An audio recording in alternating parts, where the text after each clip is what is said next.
বন্ধু বান্ধবরা বলে তোমার জীবনী লেখো, সহকর্মীরা বলে রাজনৈতিক জীবনের ঘটনাগুলো লিখে রাখো, ভবিষ্যতে কাজে লাগবে। আমার সহধর্মিনী একদিন জেল গেটে বসে বলল, বসেই তো আছো, লেখো তোমার জীবনের কাহিনী। বললাম, লিখতে যে পারি না, আর এমন কি করেছি যা লেখা যায়? আমার জীবনের ঘটনাগুলি জেনে জনসাধারণের কি কোনো কাজে আসবে? কিছুই তো করতে পারলাম না। শুধু এইটুকু বলতে পারি, নীতি ও আদর্শের জন্য সামান্য একটু ত্যাগ স্বীকার করতে চেষ্টা করেছি। একদিন সন্ধ্যায় বাইরে থেকে তালা বন্ধ করে দিয়ে জমাদার সাহেব চলে গেলেন। ঢাকা কেন্দ্রীয় কারাগারের ছোট্ট কোঠায় বসে বসে জানালা দিয়ে আকাশের দিকে চেয়ে চেয়ে ভাবছি সোহরাওয়ার্দী সাহেবের কথা। কেমন করে তার সাথে আমার পরিচয় হলো, কেমন করে তার সান্নিধ্য আমি পেয়েছিলাম, কিভাবে তিনি আমাকে কাজ করতে শিখিয়েছিলেন এবং কেমন করে তার স্নেহ আমি পেয়েছিলাম। হঠাৎ মনে হলো, লিখতে ভালো না পারলেও ঘটনা যতদূর মনে আছে লিখে রাখতে আপত্তি কি? সময় তো কিছু কাটবে। বই ও কাগজ পড়তে পড়তে মাঝে মাঝে চোখ দুইটাও ব্যথা হয়ে যায়। তাই খাতাটা নিয়ে লেখা শুরু করলাম। আমার অনেক কিছুই মনে আছে, স্মরণ শক্তিও কিছুটা আছে। দিন তারিখ সামান্য এদিক ওদিক হতে পারে, তবে ঘটনাগুলি ঠিক হবে বলে আশা করি। আমার স্ত্রী, যার ডাকনাম রেনু, আমাকে কয়েকটা খাতাও কিনে জেল গেটে জমা দিয়ে গিয়েছিল। জেল কর্তৃপক্ষ যথারীতি পরীক্ষা করে খাতা কয়টা আমাকে দিয়েছেন। রেনু আরো একদিন জেল গেটে বসে আমাকে অনুরোধ করেছিল, তাই আজ লিখতে শুরু করলাম। আমার জন্ম হয় ফরিদপুর জেলার গোপালগঞ্জ মহকুমার টুঙ্গিপাড়া গ্রামে। আমার ইউনিয়ন হলো ফরিদপুর জেলার দক্ষিণ অঞ্চলের সর্বশেষ ইউনিয়ন। এই ইউনিয়নের পাশেই মধুমতি নদী। মধুমতি খুলনা ও ফরিদপুর জেলাকে ভাগ করে রেখেছে। টুঙ্গিপাড়ার শেখ বংশের নাম কিছুটা এতদ অঞ্চলে পরিচিত। শেখ পরিবারকে একটা মধ্যবিত্ত পরিবার বলা যেতে পারে।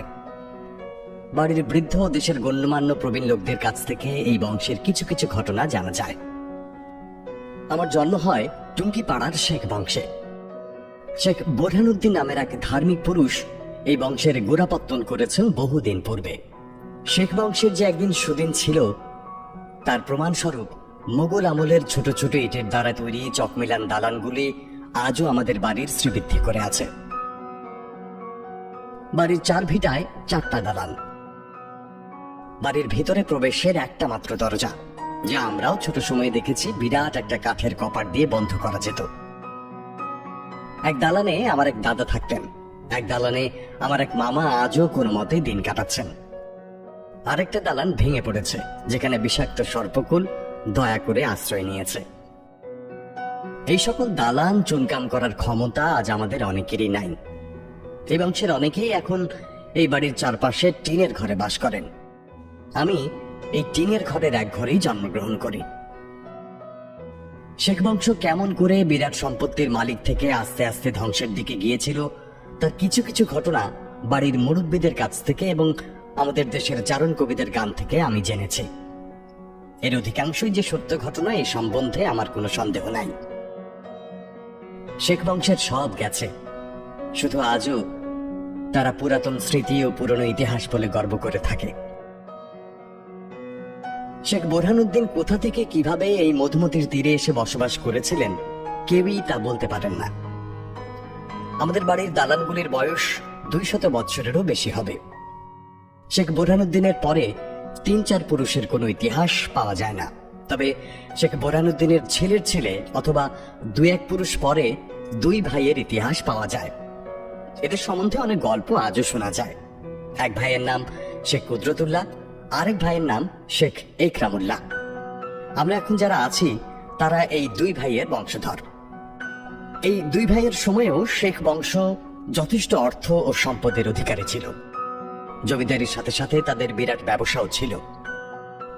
শেখ কুদরতুল্লাহ ছিলেন সংসারী ও ব্যবসায়ী, আর শেখ একরামুল্লাহ ছিলেন দেশের সর্দার, আচার বিচার তিনিই করতেন। শেখ কুদরতুল্লাহ ছিলেন বড় ভাই। এই সময় ইস্ট ইন্ডিয়া কোম্পানি বাংলাদেশ দখল করে এবং কলকাতা বন্দর গড়ে তোলে। ইংরেজ কুঠিয়াল সাহেবরা এই দেশে এসে নীল চাষ শুরু করে। শেখ কুদরতুল্লাহ সম্বন্ধে একটা গল্প আজও অনেকে বলা বলি করে থাকে এবং গল্পটা সত্য। খুলনা জেলার আলাইপুরে মিস্টার রাইন নামের এক ইংরেজ কুঠিয়াল সাহেব নীল চাষ শুরু করে এবং একটা কুঠি তৈরি করে। আজও সেই কুঠিটা আছে। শেখদের নৌকার বহর ছিল, সেই সব নৌকা মাল নিয়ে কলকাতায় যেত। মিস্টার রাইন নৌকা আটক করে মাঝিদের দিয়ে কাজ করাতো এবং অনেক দিন পর্যন্ত আটক রাখত। শুধু শেখদের নৌকাই নয়, অনেকের নৌকাই আটক রাখত। কেউ বাধা দিলে অকথ্য অত্যাচার করত। তখনকার দিনে ইংরেজদের অত্যাচারের কাহিনী প্রায় সকলেরই জানা আছে। শেখরা তখনও দুর্বল হয়ে পড়ে নাই। রাইনের লোকদের সাথে কয়েক দফা দাঙ্গা হাঙ্গামা হলো এবং কোর্টে মামলা দায়ের হলো। মামলায় প্রমাণ হলো রাইন অন্যায় করেছে। কোর্ট শেখ কুদরতুল্লাহকে বলল, যত টাকা ক্ষতি হয়েছে জরিমানা করুন, রাইন দিতে বাধ্য। ওই যুগে এইভাবেই বিচার হতো।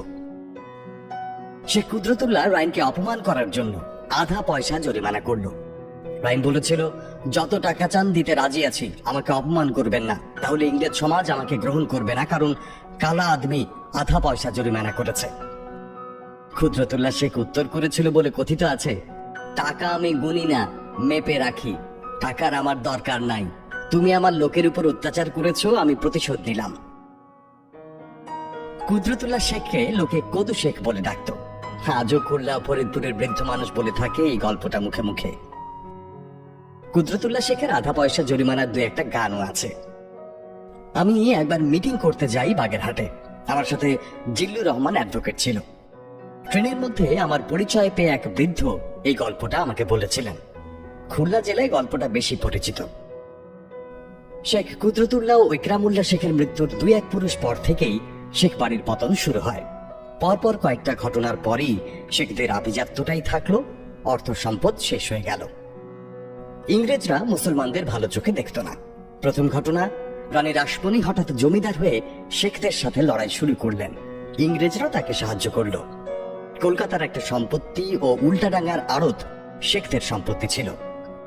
এই সম্পত্তি দেখাশোনা করতেন শেখ ওসিমউদ্দিন। আবার জমিদারি নিয়েও রাসমণির স্টেটের সাথে দাঙ্গা হাঙ্গামা লেগেই ছিল। শেখ বাড়ি থেকে 3 মাইল দূরে শ্রীরামকান্দি গ্রামে তমিজুদ্দিন নামের এক দুর্ধর্ষ লোক বাস করত।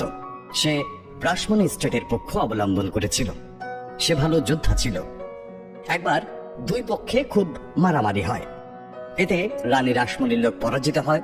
শেখদের লোকেদের হাতে তমিজুদ্দিন আহত অবস্থায় ধরা পড়ে এবং শোনা যায় যে পরে মৃত্যুবরণ করে। মামলা শুরু হয়। শেখদের সকলেই গ্রেফতার হয়ে যায়। পরে বহু অর্থ খরচ করে হাইকোর্ট থেকে মুক্তি পায়। এরপরই আরেকটা ঘটনা হয়। টুঙ্গিপাড়া শেখ বাড়ির পাশেই আরেকটা পুরানা বংশ আছে যারা কাজী বংশ নামে পরিচিত। এদের সাথে শেখদের আত্মীয়তাও আছে। আত্মীয়তা থাকলেও রেশারেশি কোনোদিন যায় নাই।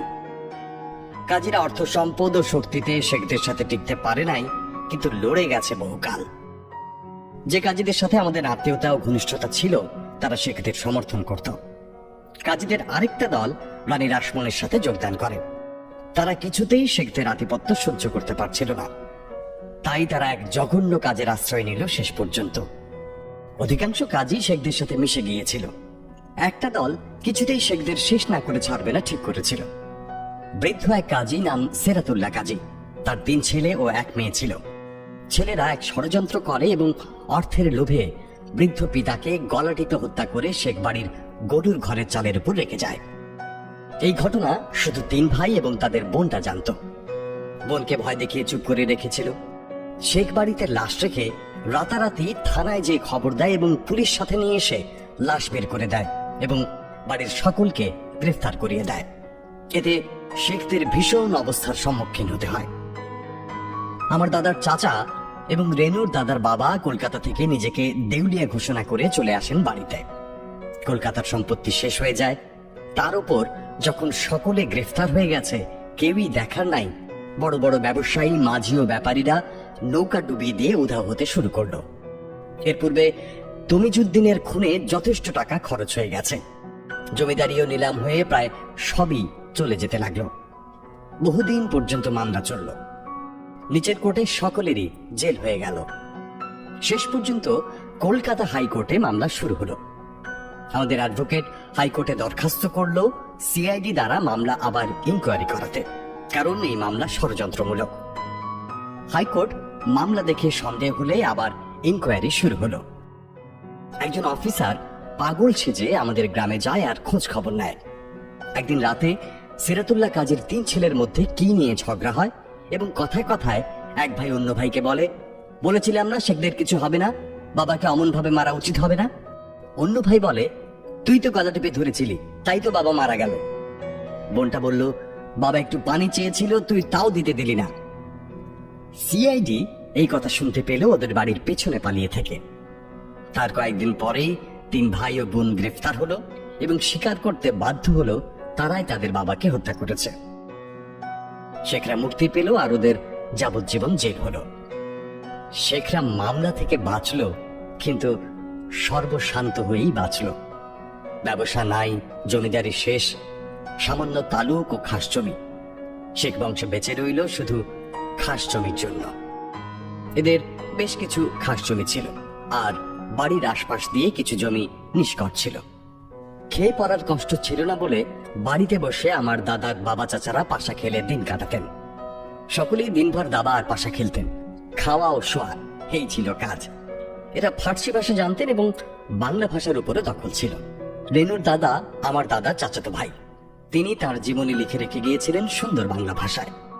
রেনু তার কয়েকটা পাতা পেয়েছিল যখন তার দাদা সমস্ত সম্পত্তি রেনু ও তার বোনকে লিখে দিয়ে যান। তখন রেনুর বাবা মানে আমার শ্বশুর ও চাচা তার বাবার সামনে মারা যান। মুসলিম আইন অনুযায়ী রেনু তার সম্পত্তি পায় না। রেনুর কোনো চাচা না থাকার জন্য তার দাদা সম্পত্তি লিখে দিয়ে যান। আমাদের বংশের অনেক ইতিহাস পাওয়া যেত যদি তার জীবনীটা পেতাম, কিন্তু কে বা কারা সেটা গায়েব করেছে বলতে পারবো না, কারণ অনেক কথা বের হয়ে যেতে পারে। রেনু অনেক খুঁজেছে, পায় নাই। এরকম আরো অনেক ছোটখাটো গল্প আছে, কতটা সত্য আর কতটা মিথ্যা বলতে পারি না। যা হোক, শেখদের দুর্দিন আসলেও তারা ইংরেজদের সহ্য করতে পারত না। ইংরেজকে গ্রহণ করতে না পারায় এবং ইংরেজি না পড়ায় তারা অনেক পেছনে পড়ে গেল। মুসলমানদের সম্পত্তি ভাগ হয় অনেক বেশি, বংশ বাড়তে লাগলো, সম্পত্তি ভাগ হতে শুরু করলো।